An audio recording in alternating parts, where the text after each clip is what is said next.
We built computers to expand our brains. Originally, scientists built computers to solve arithmetic, but they turn out to be incredibly useful for many other things as well.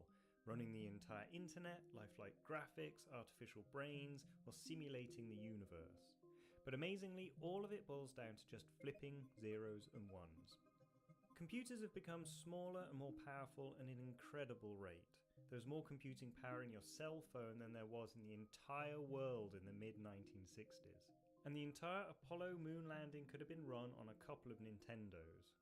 Computer science is a subject that studies what computers can do. It's a diverse and overlapping field, but I'm going to split it into three parts: the fundamental theory of computer science, computer engineering, and applications. We'll start with the father of theoretical computer science, Alan Turing, who formalised the concept of a Turing machine, which is a simple description of a general-purpose computer. People came up with other designs for computing machines, but they're all equivalent to a Turing machine, which makes it the foundation of computer science. A Turing machine contains several parts: an infinitely long tape that's split into cells containing symbols. There's also a head that can read and write symbols to the tape, a state register that stores the state of the head, and a list of possible instructions. In today's computers, the tape is like the working memory or RAM. The head is the central processing unit, and the list of instructions is held in the computer's memory. Even though a Turing machine is a simple set of rules, it's incredibly powerful, and this is essentially what all computers do nowadays. Although our computers obviously have a few more parts, like permanent storage and all the other components. Every problem that's computable by a Turing machine is computable using lambda calculus, which is the basis of research in programming languages. Computability theory attempts to classify what is and isn't computable. There are some problems that, due to their very nature, can never be solved by a computer. A famous example is the halting problem, where you try and predict whether a program will stop running or carry on forever. There are programs where this is impossible to answer by a computer or a human. Many problems are theoretically solvable, but in practice take too much memory or more steps than the lifetime of the universe to solve, and computational complexity attempts to categorize these problems according to how they scale. There are many different classes of complexity and many classes of problem that fall into each type. There are a lot of real-world problems that fall into these impossible to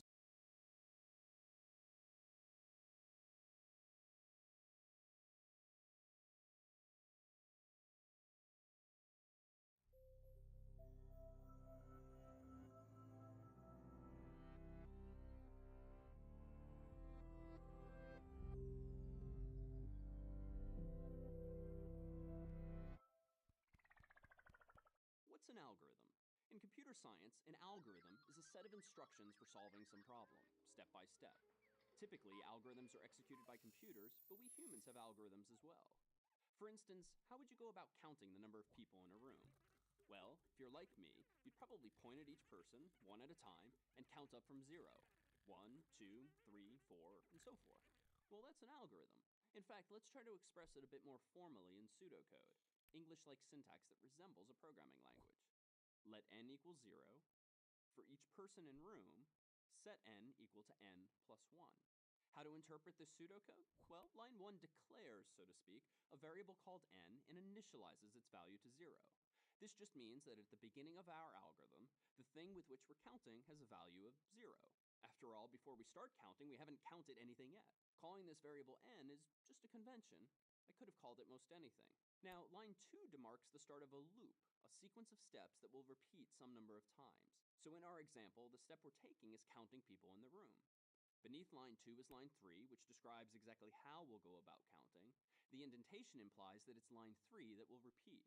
So what the pseudocode is saying is that after starting at 0, for each person in the room, we'll increase n by 1. Now, is this algorithm correct? Well, let's bang on it a bit. Does it work if there are 2 people in the room? Let's see. In line 1, we initialize n to 0. For each of these 2 people, we then increment n by 1. So on the first trip through the loop, we update n from 0 to 1. On the second trip through that same loop, we update n from 1 to 2. And so, by this algorithm's end, n is 2, which indeed matches the number of people in the room. So far, so good. How about a corner case, though? Suppose that there are 0 people in the room, besides me, who's doing the counting. In line 1, we again initialize n to 0. This time, though, line 3 doesn't execute at all, since there isn't a person in the room, and so n remains 0, which indeed matches matches the number of people in the room. Pretty simple, right? But counting people one at a time is pretty inefficient too, no? Surely we can do better. Why not count 2 people at a time? Instead of counting 1, 2, 3, 4, 5, 6, 7, 8, and so forth, why not count 2, 4, 6, 8, and so on? It even sounds faster, and it surely is. Let's express this optimization in pseudocode. Let n equal 0. For each pair of people in room, set n equal to n plus 2. Pretty simple change, right? Rather than count people one at a time, we instead count them 2 at a time. This algorithm does twice as fast as the last. But is it correct? Let's see. Does it work if there are 2 people in the room? In line 1, we initialize n to 0. For that one pair of people, we then increment n by 2, and so by this algorithm's end, n is 2, which indeed matches the number of people in the room. Suppose next that there are 0 people in the room. In line 1, we initialize n to 0. As before, line 3 doesn't execute at all since there aren't any pairs of people in the room, and so n remains 0, which indeed matches the number of people in the room. But what if there are 3 people in the room? How does this algorithm fare? Let's see. In line 1, we initialize n to 0. For a pair of those people, we then increment n by 2, but then what? There isn't another full pair of people in the room, so line 2 no longer applies. And so by this algorithm's end, n is still 2, which isn't correct. Indeed, this algorithm is said to be buggy because it has a mistake. Let's redress with some new pseudocode. Let n equal 0. For each pair of people in room, set n equal to n plus 2. If one person remains unpaired, set n equal to n plus 1. To solve this particular problem, we've introduced in line 4 a condition, otherwise known as a branch, that only executes if there's one person we could not pair with another. And so now, whether there's 1 or 3 or any odd number of people in the room, this algorithm will now count them. Can we do even better? Well, we could count in 3s or 4s or even 5s and 10s, but beyond that it's going to get a little bit difficult to point.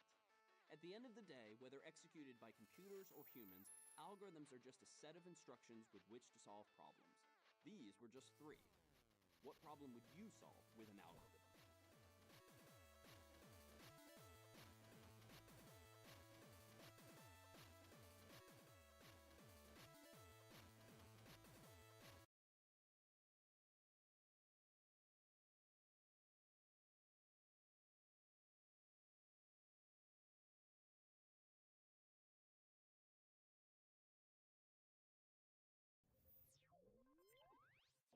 What is an algorithm?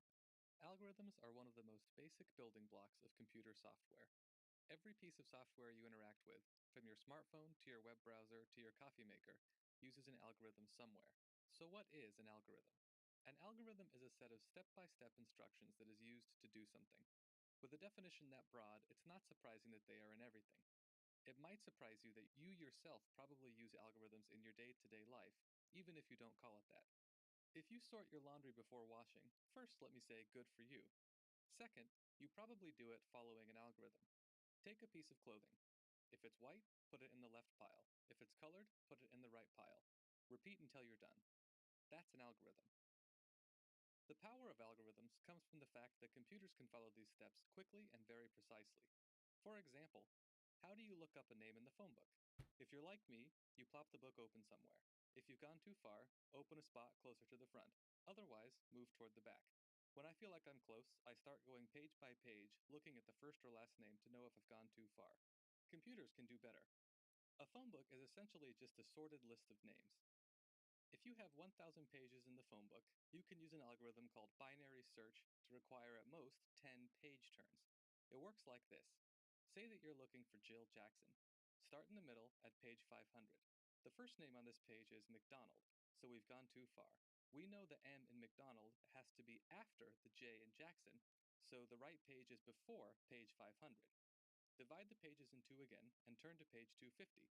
This time the first name on the page is Flores. Now we've gone too far to the front. There are 250 pages left, so we divide by 2 and turn to page 375. We repeat this process until we find Jill Jackson, which will be at most 10 turns. This might be difficult for you or me, doing math on the fly and turning directly to the right page, but a computer has no problems with this. And an algorithm like this is efficient in terms of the computer's processor, meaning it scales amazingly well. This process takes 10 steps in a 1,000-page phone book. If we switch to a phone book with 100 million pages, it would still only take 27 steps. Algorithms can also do more complicated things. PageRank, the algorithm underlying Google search results, is one example. There are lots of pages on the internet that talk about cheese. If you search for the word cheese, which results would you expect to get and how would they be ordered? A naive approach might be to rank most highly the page with the most occurrences of the word cheese. Unfortunately, that breaks down pretty quickly when you think about a very long page with just the word cheese repeated over and over. While it might have the most occurrences of the word cheese, it probably isn't the page you want. So how does Google do it? In the early days, at least, they used an algorithm called PageRank. They start the algorithm by crawling every page on the internet and keeping track of what other websites link back to that page. The logic goes that an important page will have many more links pointing at it from other pages than an unimportant page will. Each link is also scored, with links from other important pages being worth more than lesser links. The logic behind that decision is that if your page is linked to by whitehouse.gov, Wikipedia, and the New York Times, those three should be worth more than links from your 10 best friends websites. At the beginning of the algorithm, each page is given a starting value of 0.25. As new pages and links are explored, the score for each page is updated. A link to a page confers that page's own value divided by the number of links on the page. In other words, if a page has a value of 0.25 and only has one link, that link will add 0.25 to the page it links to. If it has 5 links, each of those links is worth 0.05, 1/5 of the original value. After crawling the entire web, each page ends up with a score ranking its importance. When you search for a phrase, you are given a set of results based on the content of each page, does it match your query, as well as the page's importance, does Google give it a high PageRank value. Google's system has evolved and become more sophisticated, but PageRank remains a defining algorithm of the web. Algorithms underlie all the code running everyday things like the internet to the most sophisticated machine learning projects in the world. Underneath the covers, they are really just following a set of instructions, an algorithm.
is a quick tutorial making sure that you understand exactly what pseudocode is. I've had 2 questions in this via email, and I want to make sure that before going on to the other tutorials or working with the other exercises, everyone understands what pseudocode is.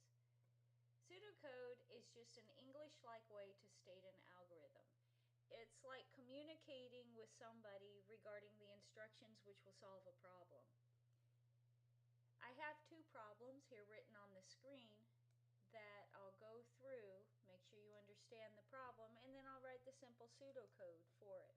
It's important to know pseudocode is not syntax, although as you get more and more experience as a programmer, your syntax or your syntactic tokens will kind of creep their way into your pseudocode, but just because that's kind of the way you're thinking. So write a pseudocode. See that I have a typo there. Write a pseudocode solution for taking in 2 integer values, and your solution should output the sum and the product of those numbers. If I'm to write pseudocode for that, just give myself a little bit of room here. I know that I would first need to prompt the user for number 1. And once I do that, I have to make sure that I save whatever they entered into a variable. And in my pseudocode, I like to go ahead and reference the variable names. Then I know I need to next prompt the user for number 2, or second number, and now I need to make sure I save that input to num2.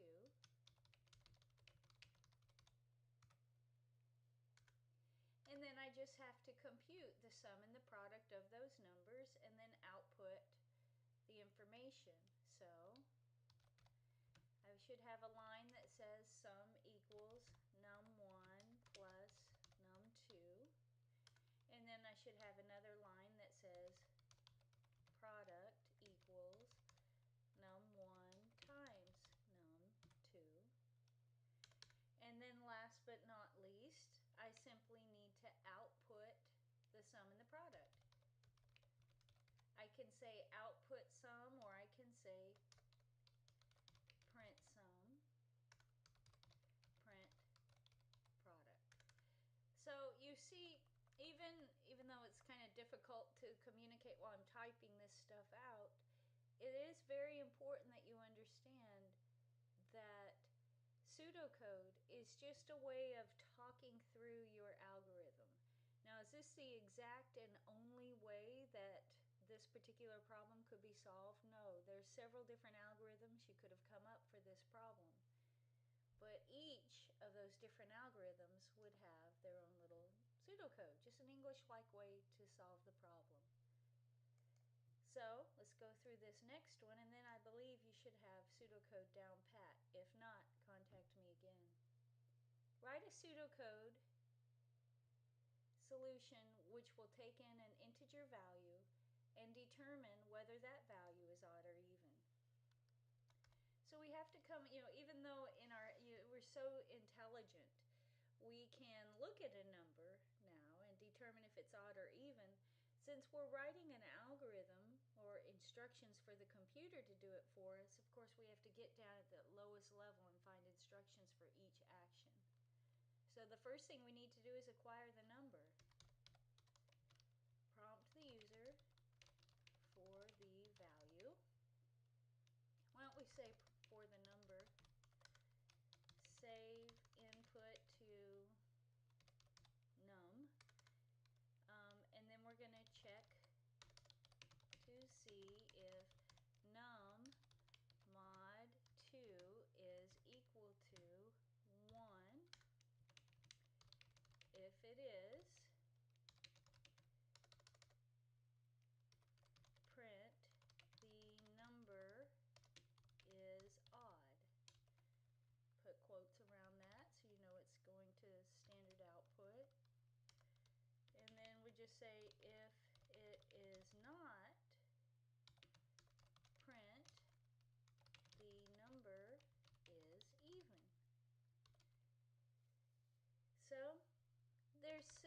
pseudocode solution for this problem. You're just taking the number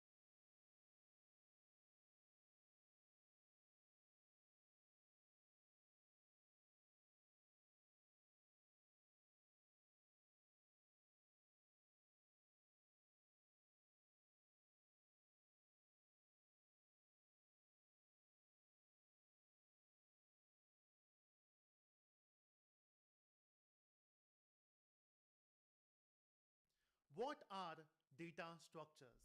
The reason we are talking about this is because if you look at the internet, everyone says if you want to get into this company or that company, they will ask you a question based on data structures and algorithms. So first of all, why such a hype and what exactly data structures are? So before we get into data structures, let's talk about data. See, the entire software industry is based on data. When you do a course on IT, which we call information technology, it's not about technology, it's about information because we work with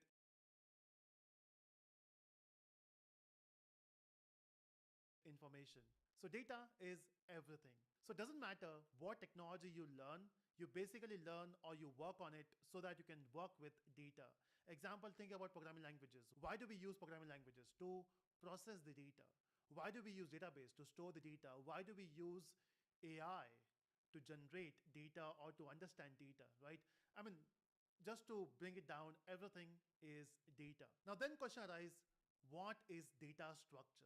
Now if we talk about any programming language, we have something called primitive data types. If you want to store a number, we store that in integer. If you want to store a text, you store that in a string. If you want to store a character, you store that in a character. Of course, depending upon different languages, the term or the way you store it changes, but ultimately you have some types to it where you store the data. But what if you have a bunch of data and if you want to store them? It's not just about storing data. Anyone can do that. It's about how do you store data efficiently, and you can also save some memory. The thing is, if you simply dump the data, you are expanding the memory, and if you want to search something from the data, will be difficult. And that's why storing that data efficiently is very important, and that's where data structures comes into picture. So data structure is a way to organize and store data efficiently. Okay, so when you say efficiently, it means two things. First, in terms of performance and also in terms of the memory. Now, what about performance? Now think about this. If you talk about any software application which we use, it can be a normal calculator or it can be an application like Amazon website or any application which we use, a banking application as well. Now what we do in that application is we use some features using which you can compute something, you can process something. Example, on calculator, you calculate. On the banking website, you transfer money. So what you're doing is you are basically building an application which will do some processing. And the way you build an application is through algorithms. Now what are algorithms? Set of instructions. Let's say if I want to add two numbers, it's very simple. What you do is you say, take two values from the user, then perform the operation and give the value back to the user. Now those are the steps, right? Those are instructions. Now what I have mentioned, the instructions, those are called pseudocode because we're not actually typing a code here. We're not being specific to a language, let's say C, C++, Java, Python, JavaScript. What we are simply saying is these are the steps you have to follow, and that's your algorithm, right? But yes, when you want to make it work, you have to convert that into a code which will run on the computer, right? That's your actual software code. And you can use any language, doesn't matter, right? But the pseudocode will remain same. Now, when it comes to processing of data for any task, it's important for us to make it fast and also save memory. Now, most of the companies are focusing on this concept of data structures is because they want to give a good experience to the user. Of course, right? If I'm using some application, I want it to be fast. Now you will say, okay, to make the system faster, you can increase the CPU speed, you can increase the amount of RAM. You can do that. But what if with the same amount of memory, same amount of CPU power, you can still make it more faster, right? And that can be done with the help of data structures. Now, if you know how do you store that data efficiently in a proper structure, and by doing that, you can make your application faster. Because in data structures, we have different type of data structures. Example, let's say if you have a bunch of data, you can store that in an array. But apart from array, we have other types as well. We have set, we have linked list. So when to use what? It's not that this is best or that is best. It's all about when to use what. And to understand when to use what, you have to first understand what those things are, right? How do you decide that this time you have to use array, this time you have to use set? And that's where understanding these concepts are very important. Now, these are not the only options we have. We have tree, we have graph, when to use them. So when you understand those concepts, then we can think about, okay, for this situation, we will use this. And this is why companies are preferring candidates who knows DSA. It will help them in multiple ways. First, it helps them to reduce the cost is because every computation, see, I know you might be thinking most of the applications which we use are free, right? Think about Instagram. Now, when we use Instagram, of course, we are not paying for it, but then companies are paying for it, right? So the Meta is paying for you to use Instagram. So because those computations will be happening somewhere. Maybe Meta is using some cloud service. Let's say Amazon is in this case. So Meta is basically paying to Amazon for every computation which you do. Okay. Of course, they earn from ads, but then they are paying for it. So what they will do is they will try to optimize it. They will say, okay, if one query takes, let's say, $1 or maybe half a dollar, can we just reduce it more? Can we just make it 10 cents? So that's the thing they are trying to do. And the way you can do that is by making sure you use a proper algorithm with a proper data structure. So why companies are doing it? To reduce the cost. Second, to give a better customer experience so that it will run faster. And if I search something, it should be faster for me as well, so as a customer. Next, when companies want to hire people, they have so many candidates, right? How will they filter those candidates? Now, data structures algorithm becomes one of the way to filter the candidates. Because if you know data structures, that means you have worked a lot on a particular language and you understand how a particular system works. On the other hand, data structures are not the only thing you need to know. If you want to be a good developer, if you want to get hired, there are multiple things needed. Example, you need to have a good hold on a particular language, a particular technology. You should have worked on few projects, understanding the entire ecosystem, not just one language. Working with databases, working with networking, but then DSA becomes one of the important things there. So just to summarize, what are data structures? So data structures is basically a way to organize and store your data in the efficient way. And there are multiple data structures option available there. And you will understand that in the upcoming sessions we're going to talk about. In the upcoming videos, we will talk about what are the types of data structures we have, how to use them, when to use what, and what are the algorithms available there. So I hope you got some idea regarding data structures. So of course, entire series is important to understand that problem.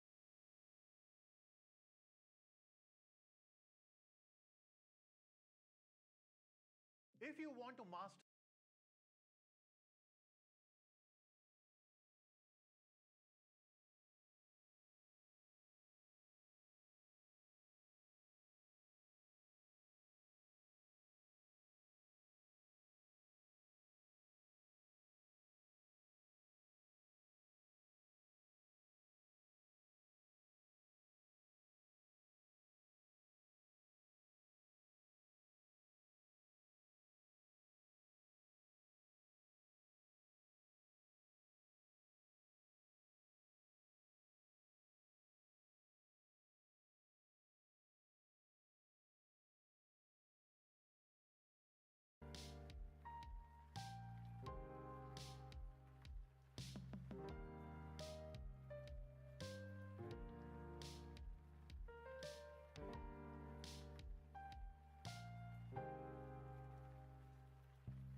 Et je devais être où?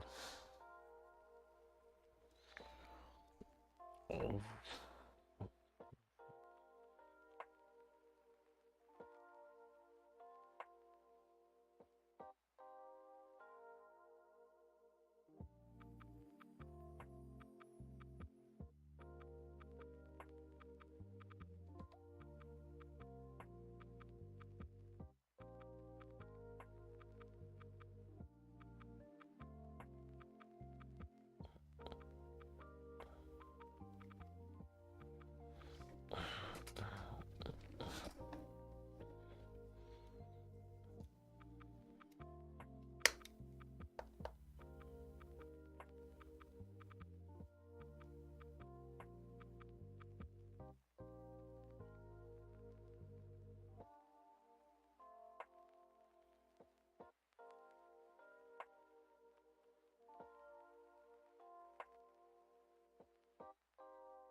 Ouais, ça va.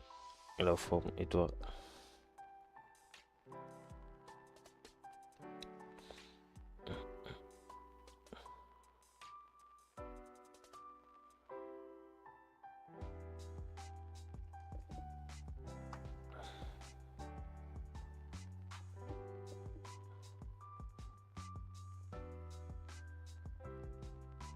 Bon,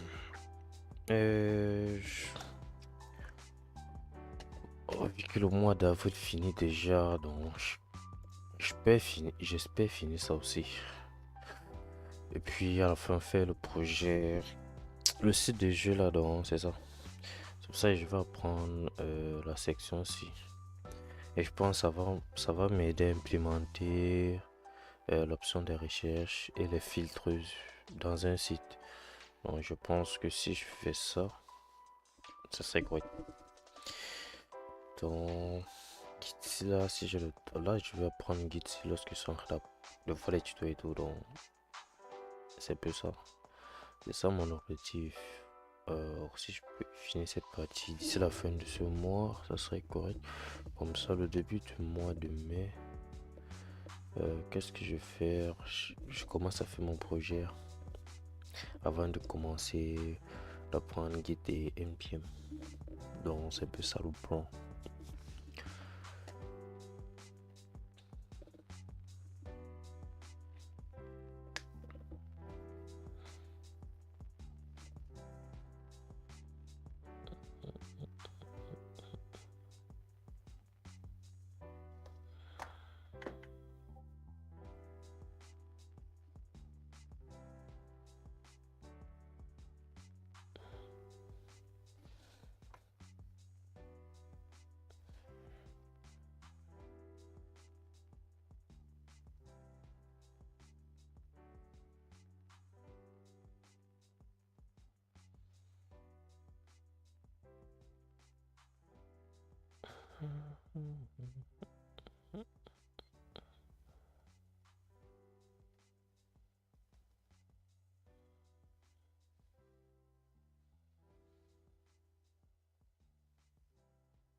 Là, tu n'as pas une live. Tu n'as pas une live à lancer.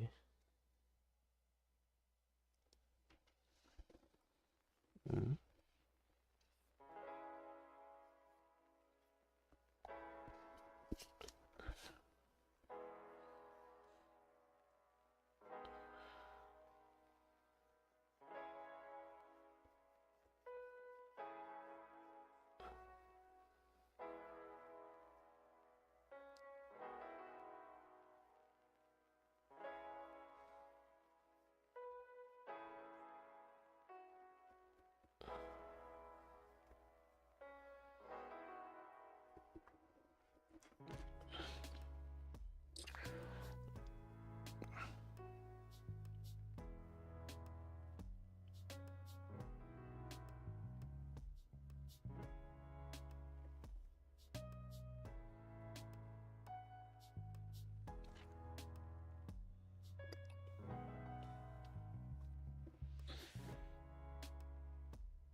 Oui, je suis demain.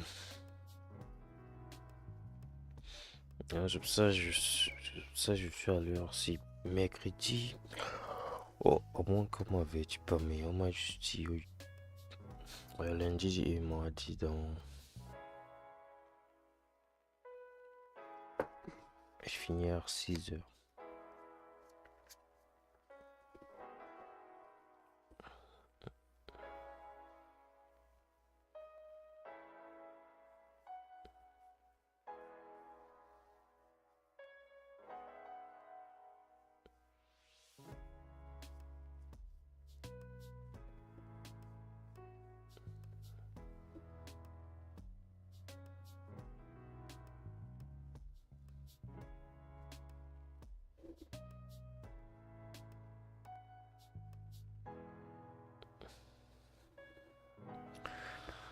Je sais pas. Ça va dépendre. Je rentre, je suis pas KO, je vais live. Je rentre, je suis fatigué, je vais pas live. Donc je sais pas trop.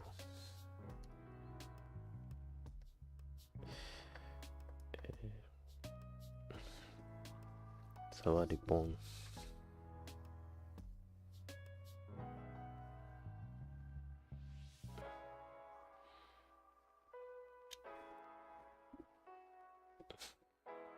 T'inquiète.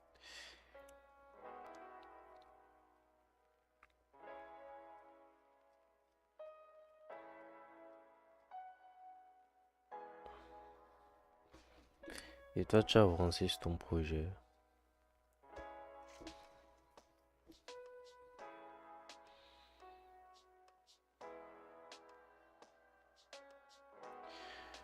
Ok.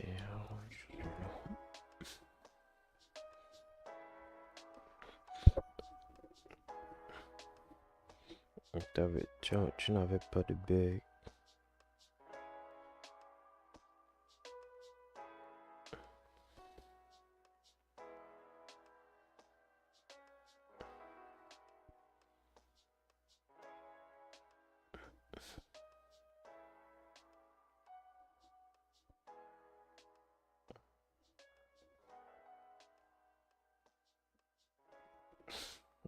Oh, le designer. Le designer Pro Max.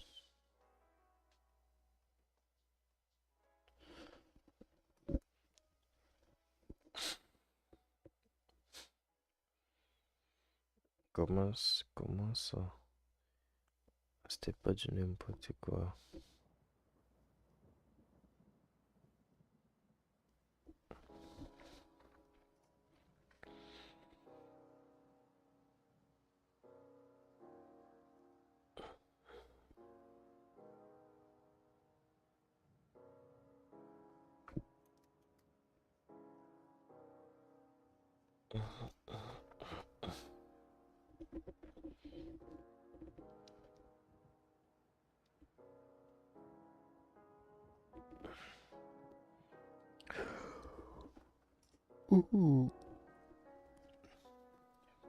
Mais t'as fait quelque chose. Le design, c'est quelque chose. Le design, c'est pas n'importe quoi.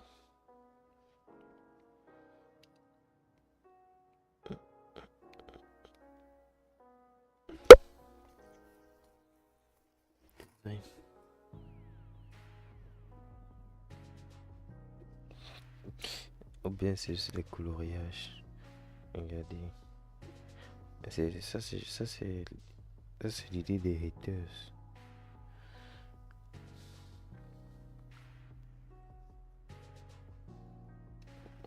Ça c'est l'idée des haters.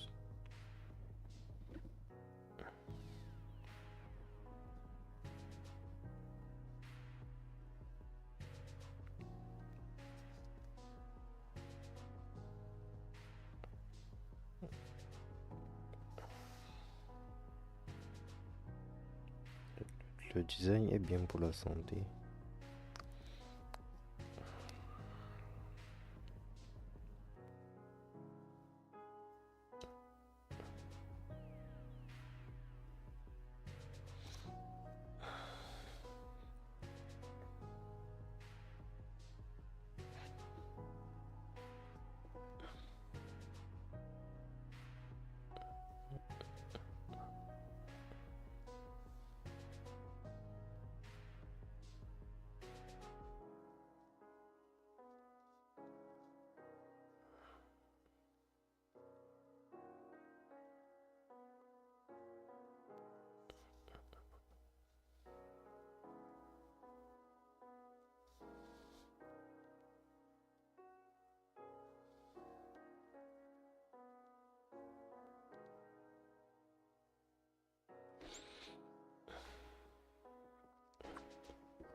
Oh, bon.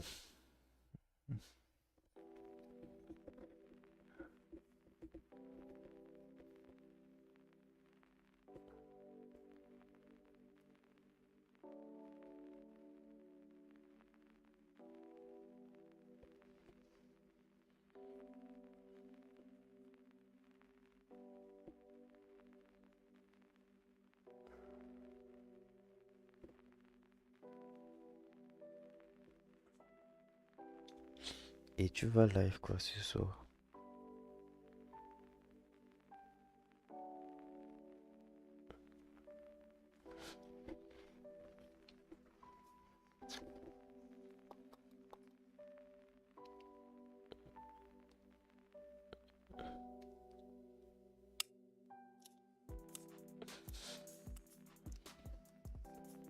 Vraiment.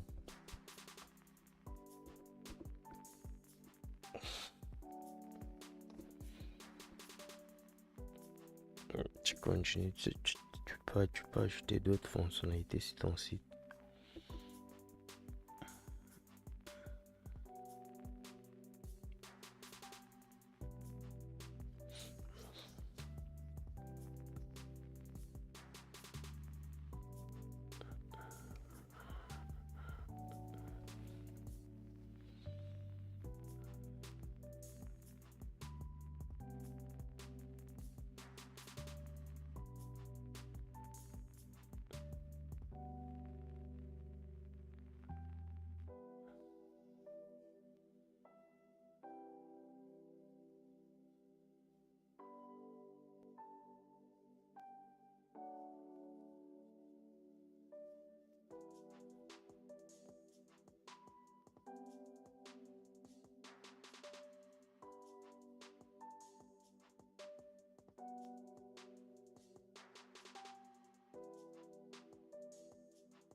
je pense faire...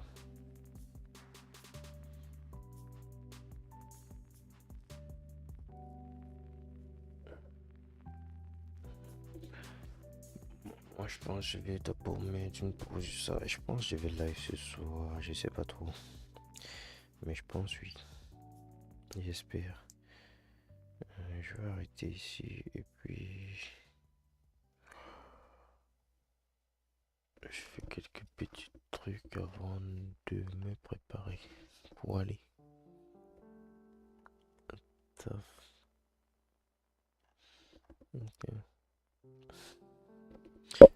Je vais reprendre ça le soir. Ouais, c'est ça. Comme ça, je vais travailler sur ce projet.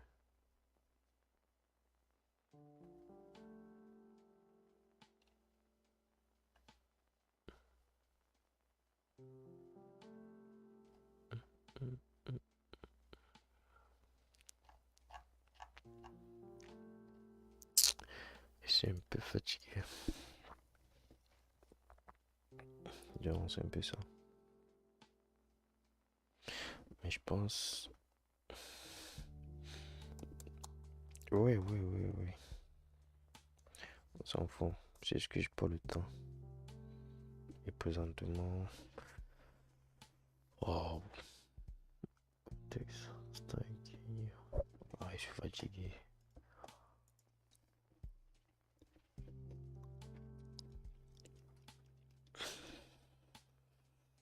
Ça fait 1 heure.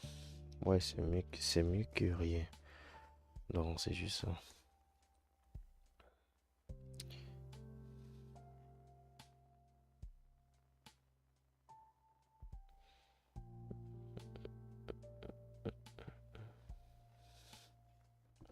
C'est toi qui prends. Non, c'est pas ça. C'est toi qui peux prendre. Tu peux prendre la relève. Ouais, c'est ça. Tu peux prendre la relève.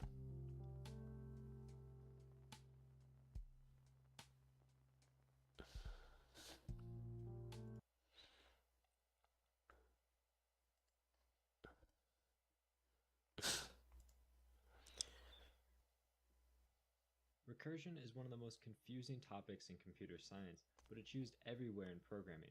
So in today's video, I'm going to be simplifying recursion for you. And if you're new to the channel, make sure you subscribe for more videos where I simplify the web for you. Let's get started now. Now before we jump into any crazy code examples using recursion, we first need to understand what recursion is. And luckily the definition is very simple. The idea of recursion is a function that calls itself. That's it. All it has to do is call itself somewhere inside of the function.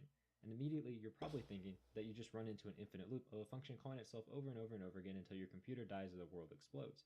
But the thing about recursion is that it works a lot like normal loops. Oh, j'ai même pas vu ça. Il faut vraiment que je regarde mes notifications. J'ai malade, les 5. Donc, en fait, le problème c'est que j'ai pas dormi à la bonne heure hier, c'est ça. Pourtant, je m'en vais toujours à 3 heures comme d'habitude. Je finis à 6 heures. Ou bien c'est plus la théorie. C'est pas c'est ça qui me fatigue. Je sais pas si c'est ça qui me fatigue ou quoi. Donc je vais me rattraper la nuit. Je vais me rattraper le soir après le taf. Je pense que c'est parce que c'est un peu trop de lecture. Donc je bouge pas trop, je lis plus. Donc c'est ça qui dit bon. Alors c'est trop d'informations et tout. Je sais pas. Peut-être c'est ça.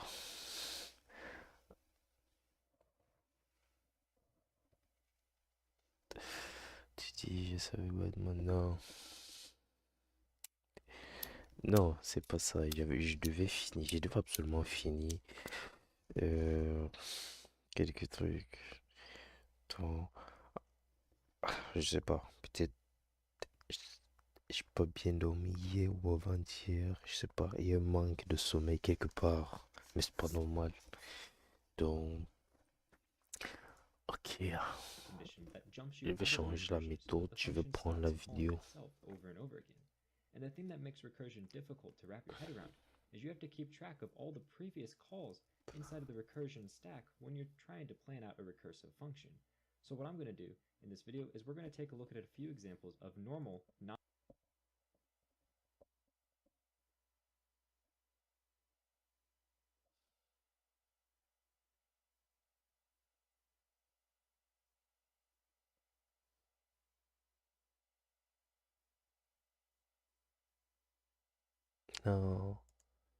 non-recursive functions. Il y a des gens qui parlent du chinois ici. Ça, c'est du chinois. C'est quoi le projet? Qu'est-ce qui se passe? Vous me perdez. Tout ça, c'est quoi? Non, mais vous me perdez. And then we're going to change them to be recursive functions so I can show you the difference between the two, and we can also visualize what's going on. To start with, we're going to cover the most basic example, which is a function that counts down from the specified number you give it all the way down to 0. So let's just take a look at this basic function. All we have is a simple for loop that counts down from our number. As long as we're greater than 0, it's going to subtract 1 each time we go through the loop, and it's just going to print out that number. And when we get to 0, it's just going to print out hooray. So let's call that function. We're just going to say countdown. Oh, je savais pas que tu faisais aussi les lives. Putain, je regarde ça. Je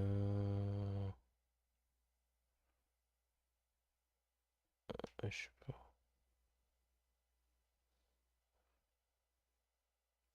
Ok, bon, je pas un peu. Regarde le profil ici. Non mais. Bon, là, j'ai Craft Web. Ah, je vois. Je savais pas que tu faisais aussi les lives. Bon, je vais juste regarder.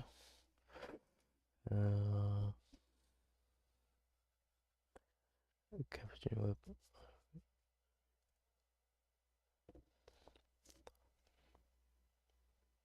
Ok.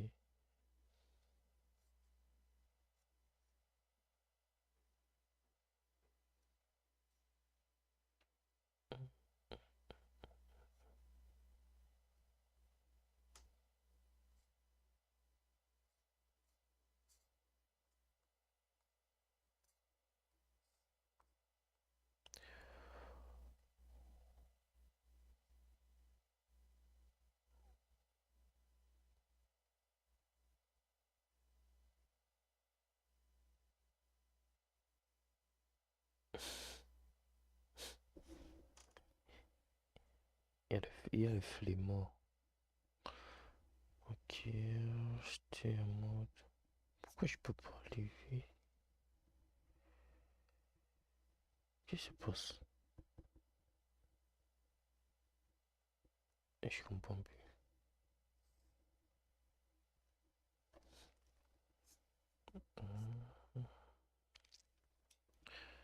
Ok, oui, ici. Comme ça. Ok. Moi, je vois serveur, imprimante. Oh, ça a l'air intéressant. 3, 2, 1, and then hooray. Let's just clear out our console, and let's work on implementing this as a recursive function. And now remember, in a recursive function, instead of using a loop like this, what we're going to do is we're going to call the same function over and over again. So let's create that function. We're just going to call it here countdown, and we're just going to call it countdown recursive so that we can separate it from our other function. And again, it's going to take a number n that we count down from. And the first thing we need to do in a recursive function is we need to have our clause that breaks us out of the recursive function. So si ça c'est ton résumé, ça vaut pas la peine. Sérieusement, je comprends pas. We are going through this loop as long as I is greater than 0, which means we are breaking out of this loop when I is less than or equal to 0. So what we need to do in here is we need to check if n is going to be less than or equal to 0, then we want to break out of our recursive function, and to do that, we just call the return statement. But we need to actually call this console.log hooray inside of here as well, because this is what's going to happen at the very end of our recursive function, just like this happens at the end of our loop after we break out. So now we have our breakout statement, which is essentially the exact opposite of the while condition for our for loop. Then we can actually implement the recursive nature of our function. And the important thing is, if we forget this, our function is just going to call itself over and over and over again until your browser, in this case Chrome, crashes, which No. is something we don't want. So now let's go down here. First thing we want to do is do our console.log, where we print out n, because in this case we're printing out our number here. And then the next thing we need to do is we need to call our function again. But what do we pass into this function here? Well, up in this loop, you can see we're subtracting 1 from I, which means Je we're veux une constantly démo. making our number n smaller by 1. So what we do in here is we're going to pass n minus 1 into our countdown function. Now, we're just going to save that and see if this actually works. Let's call countdown recursive of 3, and you see it prints out 3, 2, 1, and then hooray. So this works exactly the same as our typical countdown function. But let's break it down a little bit further to figure out exactly how this function works. So we're going to break this down step by step. The first thing that happens is we call countdown recursive, and we call it with the number 3. And what this is going to do is going to go into our loop. It's going to say, is 3 less than 0? It's not, so we skip all of this. We're going to log out 3. And then after that, we're going to call countdown recursive with n minus 1, which in our case is 2. And this is done inside of countdown recursive. So we're going to say countdown recursive of 2. And again, same exact thing. Is n less than 0? No, it's not. Okay, so we're going to call this countdown function again, countdown recursive, but this time with 1. And then again, same thing, it's not less than or equal to 0, so it's going to call again countdown recursive, and this time it's going to call it with 0. And now immediately we come in here and we see, oh, it's less than or equal to 0, so we return. So here is what we do. We're returning out of this statement. We're now no longer in this countdown recursive 0, and now we move up back into countdown recursive 1. And our countdown recursive 1 is already at the bottom of the function. So it just returns, because essentially when you reach the bottom of your function, it's like having a return at the bottom, just like this. So we leave countdown 1, go back to countdown 2, which starts right here. Again, it's at the very end of our function because it just finished calling this. So we go back to countdown 3, and again, it's at the bottom of the function, so it leaves it again. So all of these are returning themselves. So it would look kind of like this. We do our return, and then we do our return, and our return for all of these different functions that we're calling, just like this. So that's kind of how this really basic recursive function works, but as you know, it's not really very useful to make this recursive. It's so much easier to do it in a loop, and it just makes more sense, easier to wrap your head around. So let's look at another example of a recursive function, one where we actually are taking an input and constantly growing our input inside of our recursive function, which is something that's very common in most recursive functions. So here's another example of a very common iterative approach that we would take to a solution to sum a range of numbers. So if we get the number 3 in here, we want to sum 3, 2, and 1 together, which will give us 6. So all we do is we initialize our total to be 0. We loop through all of these different numbers, starting at our highest number, going all the way down till we get above 0, subtracting 1 each time, and adding it to our total, and then we return our total at the end.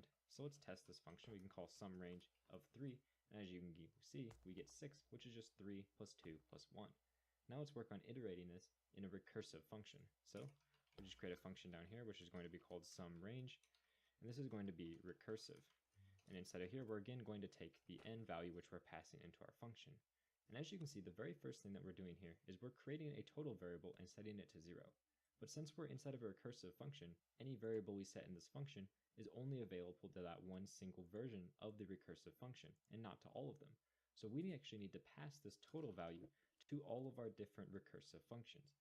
And by default, the first time we call this function, we want our total to be set to 0 by default. So now that we have that out of the way, let's create our guard clause, which is going to exit us out of the function immediately. So again, we're going to say here, this is while I is greater than 0, which means we leave our loop when I is less than or equal to 0. So we can just say when n is less than or equal to 0, we want to exit out of our loop, and we want to return our current total. Otherwise, if we're not inside of that guard clause, what we want to do here is we want to return our total, which is going to be plus n. That's going to be our new total here. And we also need to call this function, so let's call sum range recursive. And we have our total version right here, which is going to be our total plus our current number. But what is our n going to be? Our n is just going to be n minus 1, which we're going to pass to our function here. And it's emulating here our looping of just subtracting 1 every single time. So now let's save that and call this function sum range recursive of 3, and you see we get 6. It's working as intended. But let's deep dive again into how this function is actually working. Let's go down here, and the first thing we're going to do is we're going to call sum range recursive, which 3, and that's just going to essentially default our total to 0, even though we don't have to pass that in. And inside of here, we check, is our number 3 less than 0? It's not, so we're calling the exact same function again, and this time it's going to have 2, And for the value for the total, it's just going to be 0 plus 3, which in our case is going to be 3 here. Now let's move on to the next iteration, which is just going to be the exact same function again, but this time we're calling it with a number 1, and our total here is going to be 5 because it's 3 plus 2. Again, 1 is not less than or equal to 0, so we're calling this function another time. It's going to be our last time because we have now an n of 0, and our total here is going to be 6. So now we can go back up, we can say, okay, n is less than or equal to 0. What we want to do is we want to return, which in our case is 6. So what this is going to do is it's going to return 6.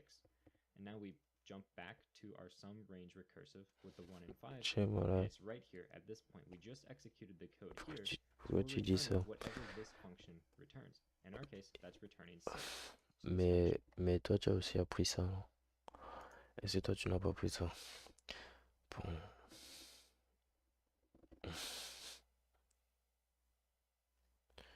Je pense que je vais regarder. Et si toi, tu n'as pas appris ça?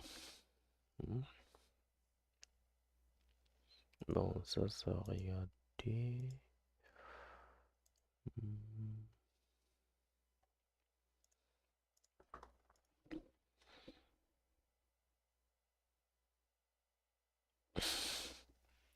Et c'est ça, là, des fois, il y a un truc que je t'avais même dit.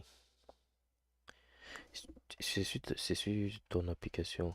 Lorsque tu as créé ton application, il y a un problème. Bon, pas un problème, il y a un truc qui ne doit pas être là. Peut-être, probablement, oui. Bon, sur la table, lorsque tu es connecté, la table des utilisateurs, est-ce que la personne qui est connectée voit aussi ces informations dans la table? Bonne question. Is going to return 6. And again, go back up when we call some recursive 2 and 3, it's going to return from this function, and it's going to return whatever that function returns, which in our case is again just going to be 6. And as you can imagine, the very last function we call here is going to do the same thing. It's calling Bon. Oui, il ne devrait pas. Pourquoi?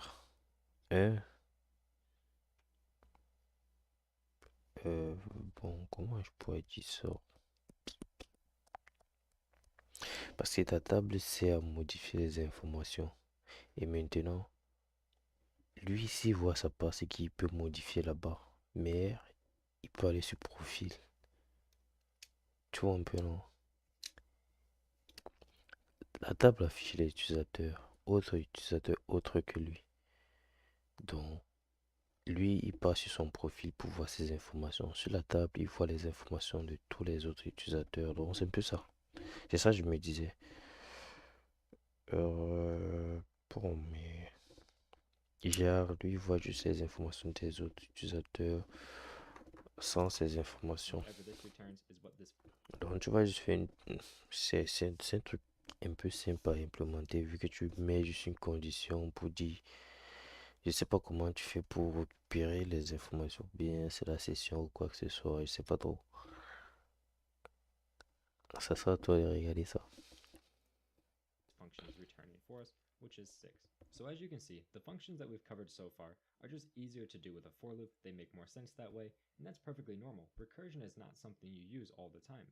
But the next function that we're going to be covering is something that you almost always need to use recursion for because it makes your code so much easier.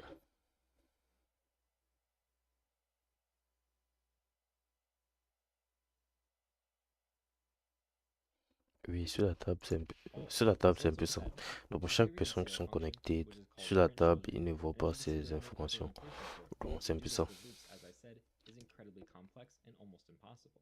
And what we want to do with our function is we want to take this tree here, and we just want to print all of the children all the way down as deeply nested as they go. So if we, for example, pass this tree, we have John, which has the children.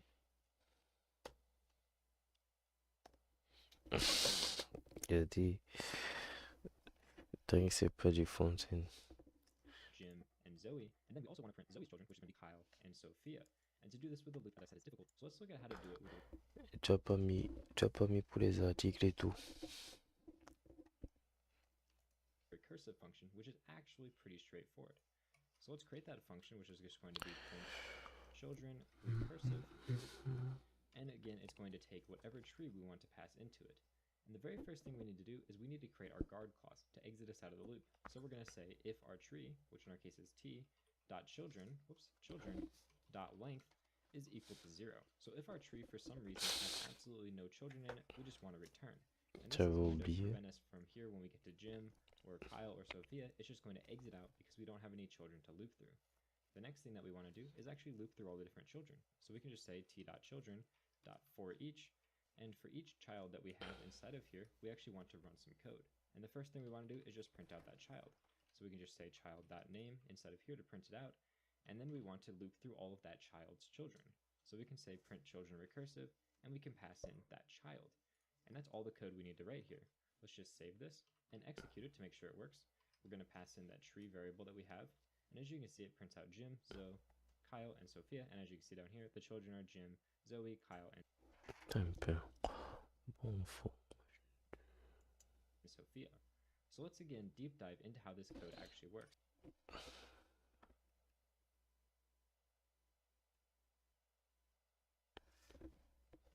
Because we don't have any children to loop through. The next thing that we want to do is actually loop through all the different children. So we can just say t.children for each, and for each child that we have inside of here, we actually want to run some code. And the first thing we want to do is just print out that child. So we can just say child.name inside of here to print it out, and then we want to loop through all of that child's children. So we can say print children recursive, and we can pass in that child. And that's all the code we need to write here. Let's just save this.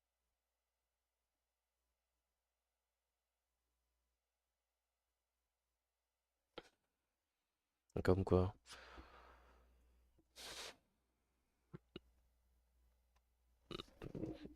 Ouais, c'est ça. Ça dépend. Ça dépend de toi.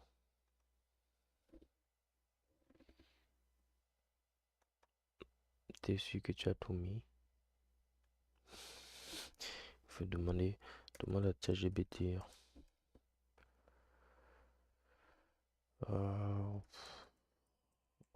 Qu'il regarde, tu expliques toutes tes fonctionnalités, tu demandes si il a d'autres fonctionnalités que tu pourrais implémenter. Vu que tu es resté une semaine avant que tu retournes à l'école, donc tes congés sont déjà finis. And execute it to make sure it works. We're going to pass in that tree variable that we have. And as you can see, it prints out Jim, Zoe, Kyle, and Sophia. And as you can see down here, the children are Jim, Zoe, Kyle, and Sophia.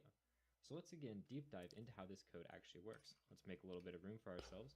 And the first time that we call this, we're going to be calling print children recursive. And this is going to be with John.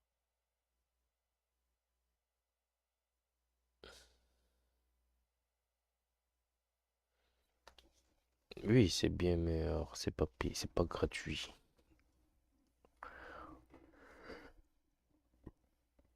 Donc c'est ça. Bon, je pense que je vais arrêter là. Je continue le soir après le taf.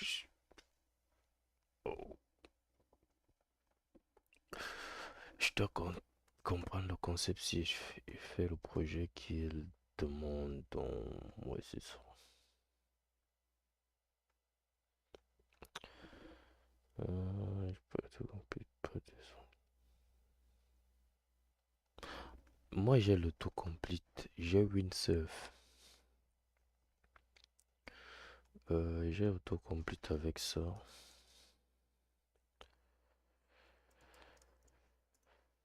Ok.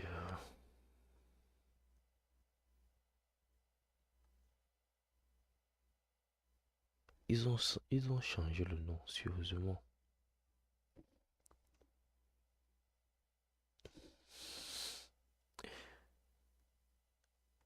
Windsurf éditeur format codium. Tomorrow éditeur T. Windsurf éditeur is for the first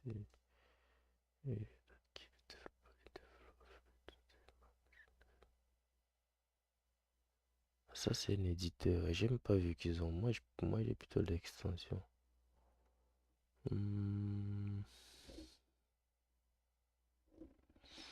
Rammer.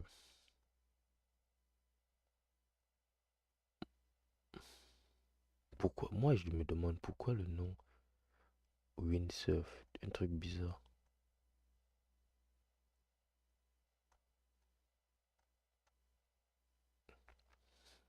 Tu vois, ils ont le même concept.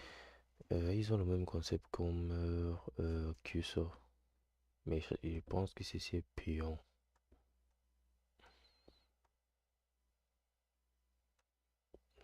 Présentement, ça m'intéresse pas trop.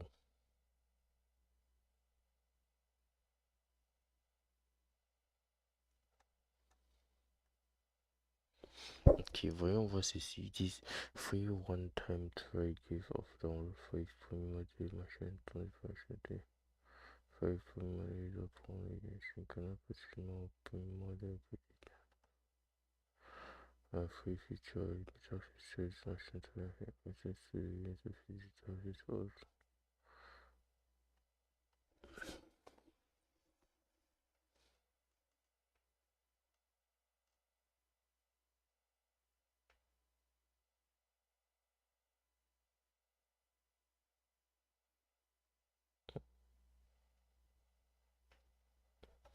oui, oui, j'ai entendu parler de ça. Bon, c'est juste que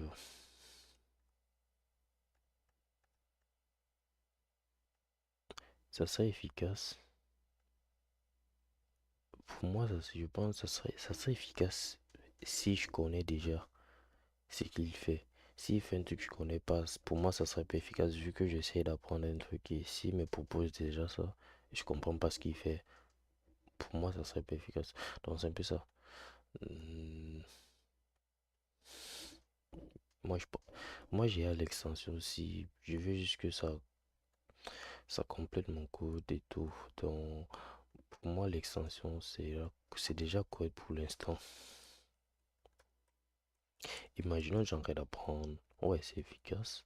Mais le seul souci, c'est que c'est efficace. C'est efficace si tu es en train de créer un projet. Tu connais à tout ce qui se passe. Tu veux juste faire pour que ça soit. Tu veux juste écrire rapide. Mais imaginons, tu es en train d'apprendre et tu utilises ça. Non, ça serait pas trop efficace parce que ça va déjà faire le code à ta place. Donc c'est un peu ça. C'est ça la différence. Mais c'est pas gratuit. C'est payant. C'est payant. C'est ça le problème. Non, mais je vais continuer le soir. Je suis un peu fatigué. Je dois comprendre le concept si ça m'embrouille un peu, mais pourquoi ils font? Ok, ça, je pense que si je finis cet article-ci. Ok, c'est ça le soir.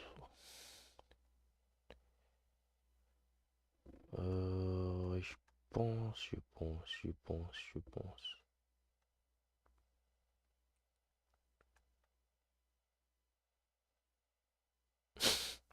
Regarde un truc. Ils disent gratuit jusqu'au 21 avril. Nous sommes le 21 avril, donc c'est plus gratuit. Et on dit maintenant access to all. Hmm, euh, Bon, moi, tout ça, moi, je m'en fous un peu de tout ça.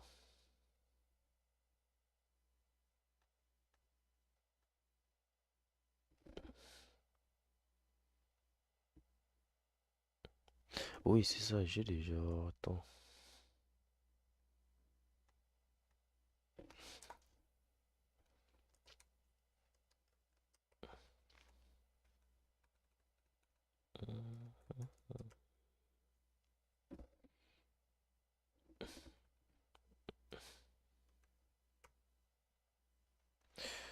Ça, c'est ça que tu parles. Oh,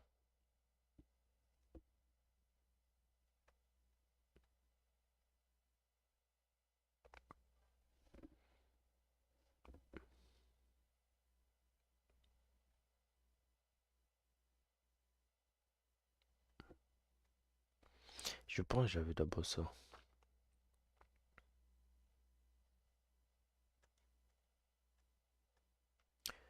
Mais moi, je dis toujours, il faut pas trop dépendre des trucs si.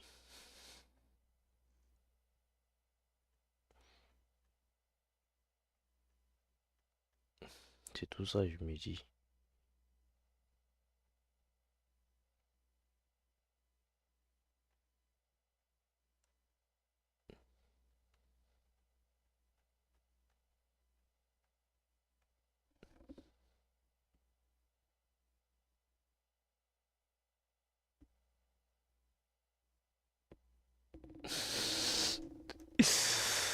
Ok. Bon, mais j'espère que ça va pas entrer en collision avec Windsurf et tout. Parce que moi, je veux juste utiliser un seul truc. Et je veux pas trop des trucs complexes. Tous les AI agents, tout ça, tout ça, tout ça. Bon, on fait comment pour configurer? Je fais comment pour configurer?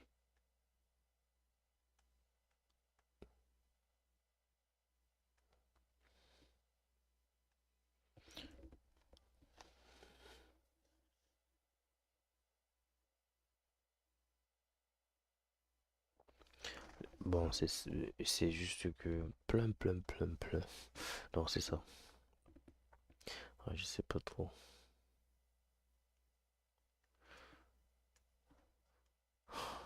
Bon, je suis fatigué. Alors, je veux continuer la vidéo de tips là ce soir. Puis, je veux continuer l'article aussi. Et puis, je vais faire le projet. Parce que c'est un peu trop de. Trop de. Trop de. The example I'm going to use is a classic example of recursion, which is factorial. So, just in case you need a refresher of what factorial is, let's say we have a number n. Bon, le soir.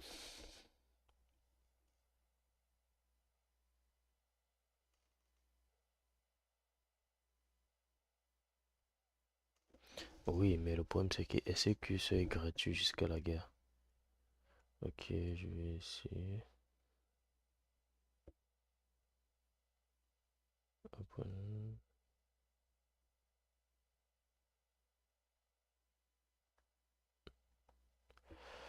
Bon, attendez, je me connecte. Est-ce que c'est gratuit jusqu'à la guerre?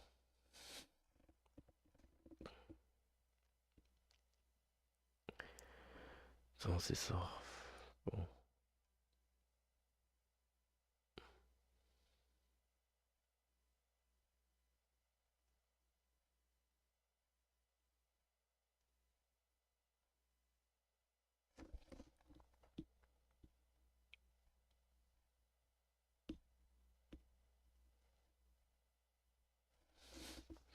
Oui, j'avais déjà utilisé. J'avais déjà regardé ça, mais c'est ce que moi présentement, je prends pas trop ça en considération. Pourquoi? Parce que présentement, je suis pas en train de créer quoi que ce soit. Je suis plutôt en train de d'apprendre. On trouve un peu c'est du genre, je suis en train d'apprendre. Et tous les trucs de l'IA et tout ça, c'est bien, mais dans cette phase, pour moi, ça serait pas trop intéressant. Non, c'est ça.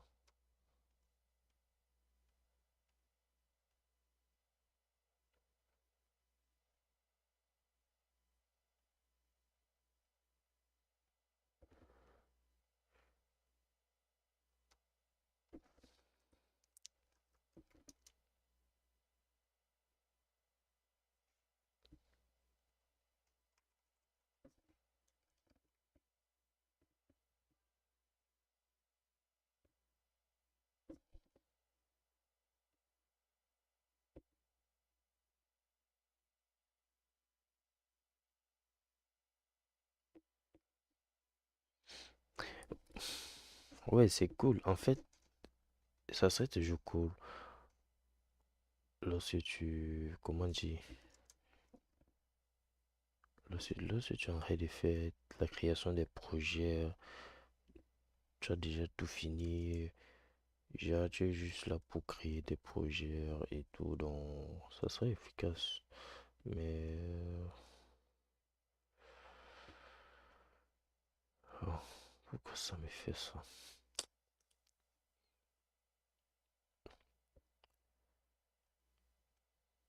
Ok. On fait la même chose.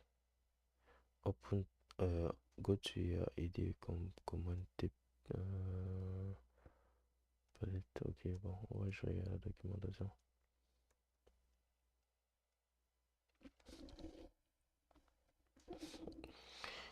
Tu dis VS Code. Tu dis VS Code dans le placard.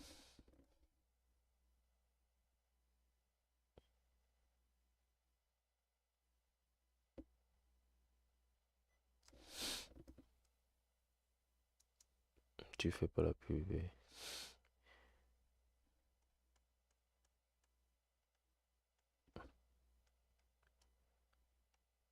Est-ce qu'il te paye pour ça? Est-ce qu'on te paye pour tout ce que tu dis?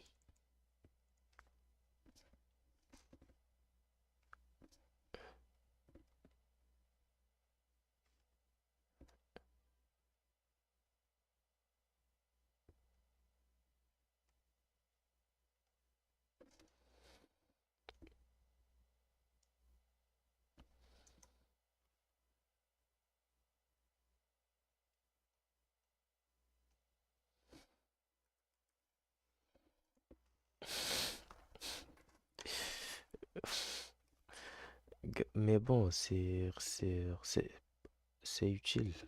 Bon, je sais, je peux dire c'est utile. Moi, présentement, je valide pas encore. Parce que pour moi, mon but présentement, c'est de comprendre tous les concepts. Donc, c'est ça. C'est après maintenant, peut-être, j'ai un client qui veut un produit. Et puis, je dois absolument...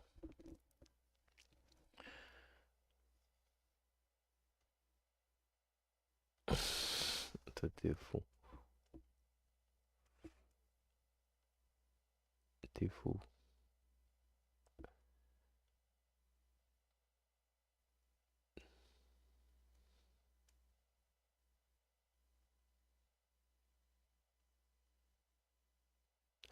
Ok, j'ai fait la configuration. Je pense que c'est correct. Mais tu ne remarques pas qu'il y a trop, il y a déjà trop de trucs de l'IA, tous les trucs comme ça, bizarre que blablabla, ceci, cela, machin truc, il y a déjà trop. Et moi je me dis tout ça c'est le marketing.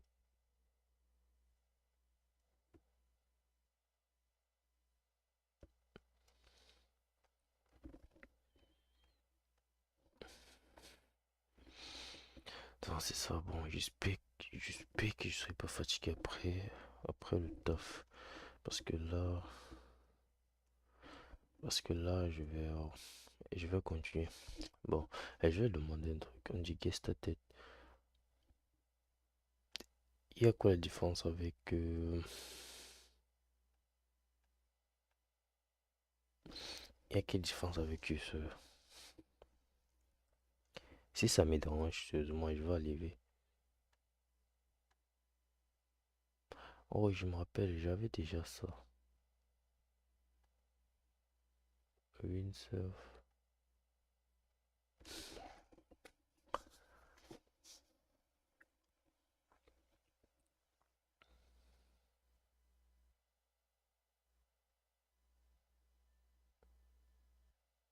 Tu vois, il y a déjà trop. C'est le même concept. Il y a quelle différence? Qu'est-ce qui, qu'est-ce qui, je peux dire ça comment? Euh,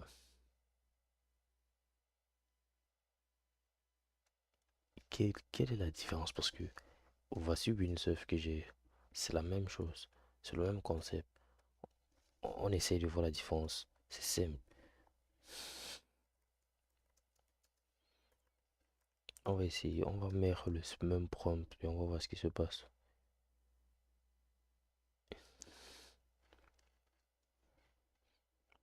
C'est bizarre. Ça veut que tu lui donnes le contrôle de ton projet.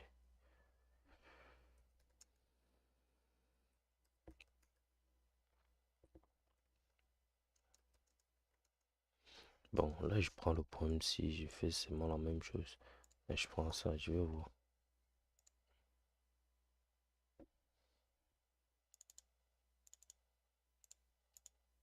Qu'est-ce qui se passe? Vogue index.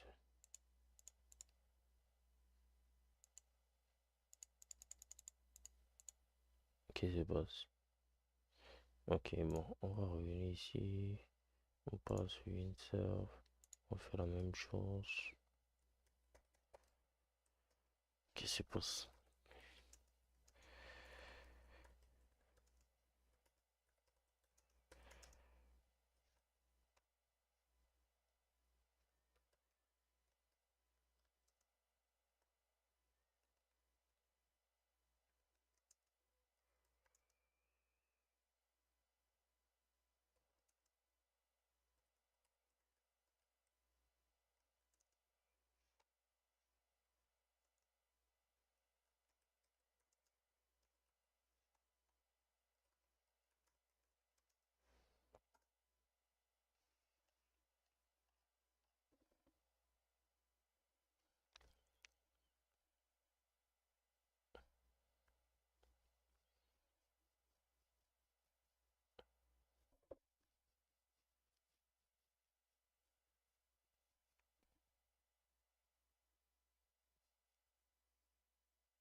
Ouais, ça peut être exemple. Euh, Ça peut, ça peut être.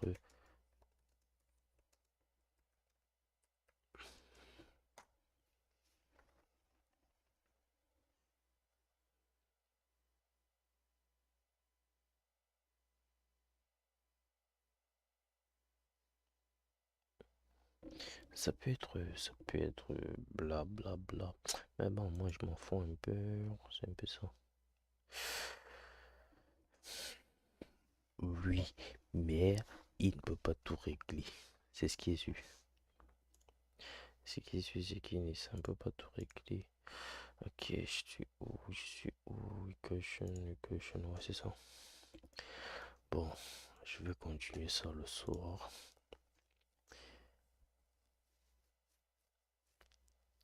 Ça, c'est un concept que je dois comprendre. John's children, so we're just going to put in John here. When we get into this, we see that John has 2 children.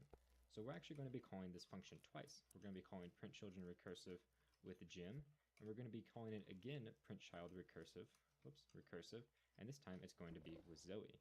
So let's first look at how Jim's call gets executed. We can see that Jim has absolutely no children, so this is just going to return. It's not going to do anything inside of here, so we don't really have to worry about that branch too much. And now it's going to move on to this Zoe branch. And as you can see, Zoe has 2 children. So again, we're going to call this function print children recursive 2 times. One time it's going to be called with Kyle and Kyle's children, and the next time it's going to be called here with Sophia. There we go. And both of these don't have any children, so again, they're just going to return, and they're going to return. And now Zoe is going to return after going through all of her different children, and then John is lastly going to return when he goes through all of his different children, just like that. And now let's even look a little bit deeper into this. So as we can see, we call this with John, we go through here, he has children, so we don't actually execute this, so we loop through each one of his children, print their name, and call it. So the first time we come through here, we call this on Jim. So we completely ignore all of this code down here with Zoe. Right now, we just called this with Jim. And we go through Jim's children. So we see that Jim doesn't have any children, so we exit immediately, and then we can move on to our next function, which is the one with... Disons, tu utilises l'autocomplete et puis qu'est-ce qui se passe? Et puis maintenant, ça te met les erreurs. Zoe. So we come in here. Yeah. That Zoe does have children, so we loop through each one of them. And the first thing we do is go through the first child, which is Kyle, and we jump into this again and return because it doesn't have any children, and so on as we go through Sophia, and the rest of them eggs out. And as you can see, if we close this off, save it, and recall that function of print children recursive with our tree, you can see that that is working properly, and it's something that, as I mentioned, is very difficult to do iteratively with a normal loop because you don't know how deeply nested these children could be. They could be nested 2 levels deep like this, or they could be nested 100 levels deep. So writing that with an iterative loop is just much more difficult than this simple code here to print it out recursively. And that's the real benefit of recursive functions over iterative functions. And that's all there is to recursive functions. Make sure to check out my other videos, linked over here, for more simplified explanations of web development. Also, subscribe to the channel if you enjoyed this video and want more videos. Bon.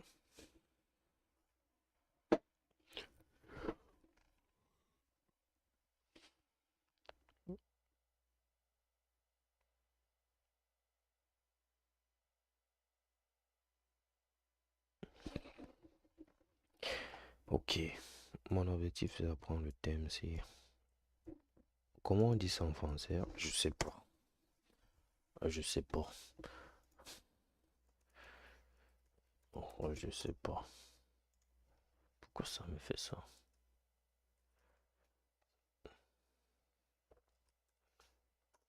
Mais il y a déjà l'IA partout.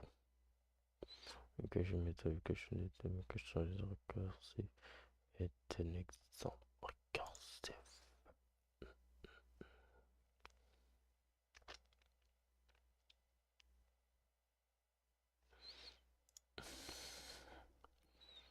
Donc c'est un peu ça. Mais je pense que je vais continuer ça le soir. Et puis je pense en créant un projet. En créant un projet, ça va faire l'affaire. Donc c'est ça. C'est ça, essayer d'apprendre.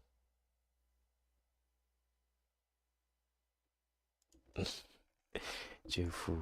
Comment tu peux dire ça? Attends, c'est ça. Je prends. Juste pas bêter.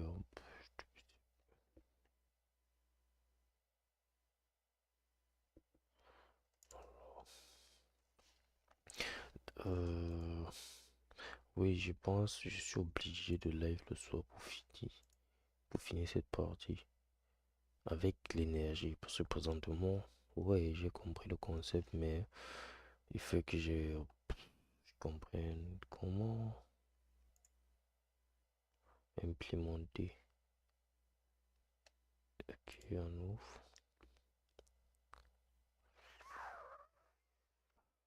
Bon, c'était juste ça.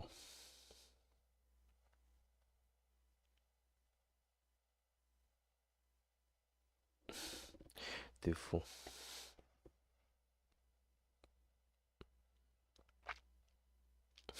Tu es fou.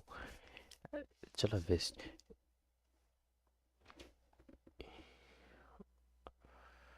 Ah non, c'est pas question de fuir.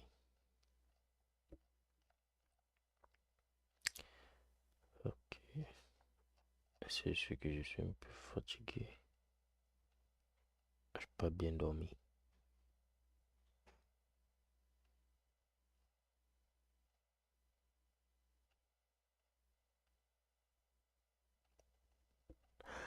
Bon, je pense que ça va merder. On va juste voir. C'est l'article ici qui va beaucoup merder. Ça, je vois pas. Ouais, je vais remettre ça.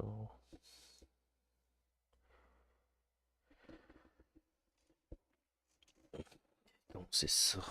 Ah, je veux pas fuir. Ok, on a vu.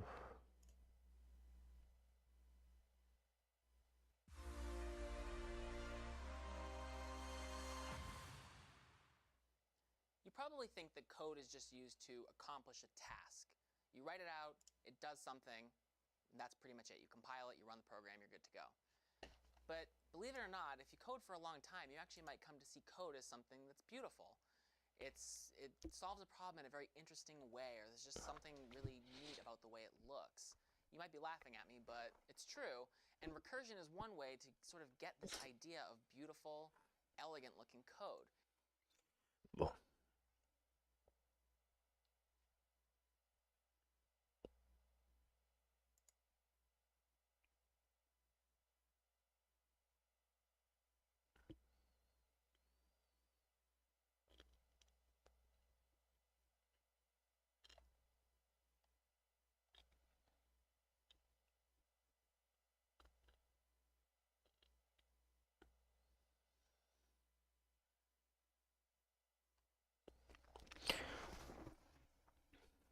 Bon. C'est tout. Je fuis comme tu as dit.